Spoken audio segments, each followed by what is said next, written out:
Good morning. It's Tuesday, March 3rd.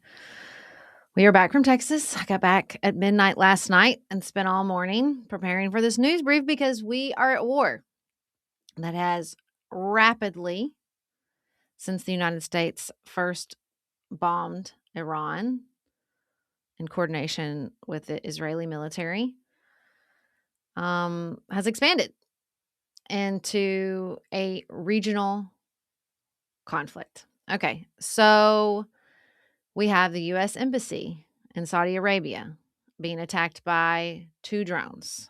We have the State Department closing its embassies in Saudi Arabia and Kuwait and urging all Americans in the region across 14 countries to leave immediately. President Trump is out there saying the biggest strikes are yet to come.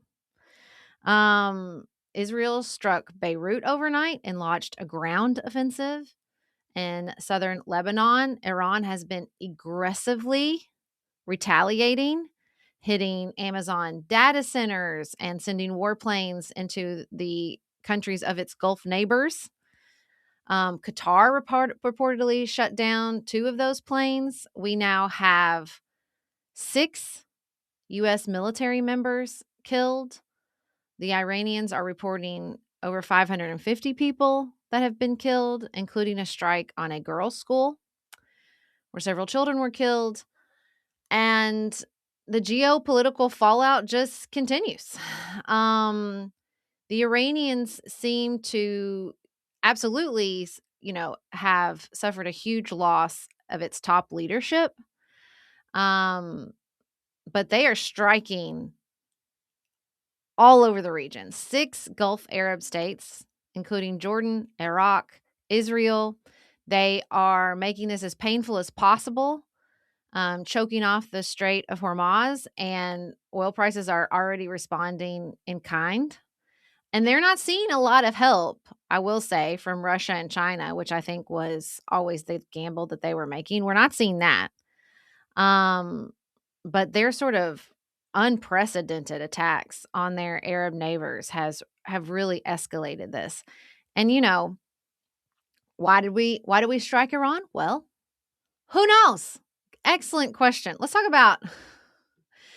So far, we've heard that although we killed the whole Iranian regime, this was not a regime change war. And although we obliterated the nuclear program, we had to do this because of their nuclear program. And although Iran was not planning any attacks on the U.S., they might also have been, depending on who you ask. And although we are not fighting this war to free the Iranian people, they are now free and might be, depending on who seizes power.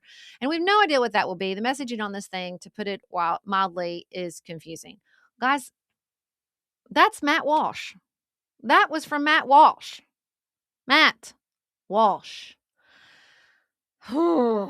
So then, if everybody wasn't mad enough, Marco Rubio comes out and says, well, what really happened is that we knew Israel was going to strike Iran, and then that would precipitate attacks on Americans. So we just had to do it preemptively. Well, you can just imagine that went over like a lead balloon, especially with a huge section of the MAGA movement that hates Israel and feels like we already do enough of their bidding.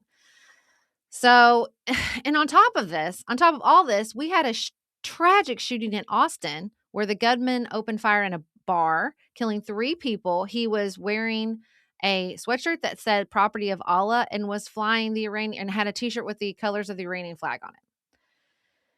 So it's really bad. They don't have clear justification for it. They went and briefed Congress. They don't have, obviously, any official authorization. There are supposed to be votes on that soon. And then, on top of all of that, we have primaries today.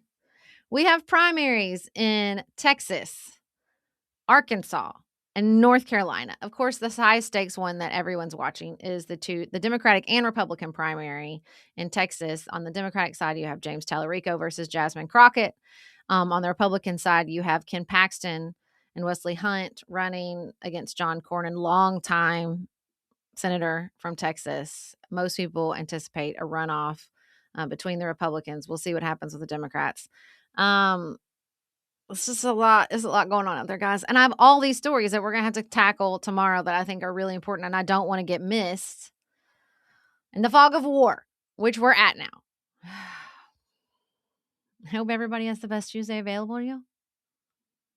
That's all I got. We'll talk about, obviously, the war on Friday. We have an episode from you today that we recorded knowing that this could happen about um, Ukraine and the lack of military preparedness, which is super relevant now. I was just reading about how we're spending like $1 million anti-ballistic missiles to shoot down like $20,000 drones, and we don't have enough. We're going to run out.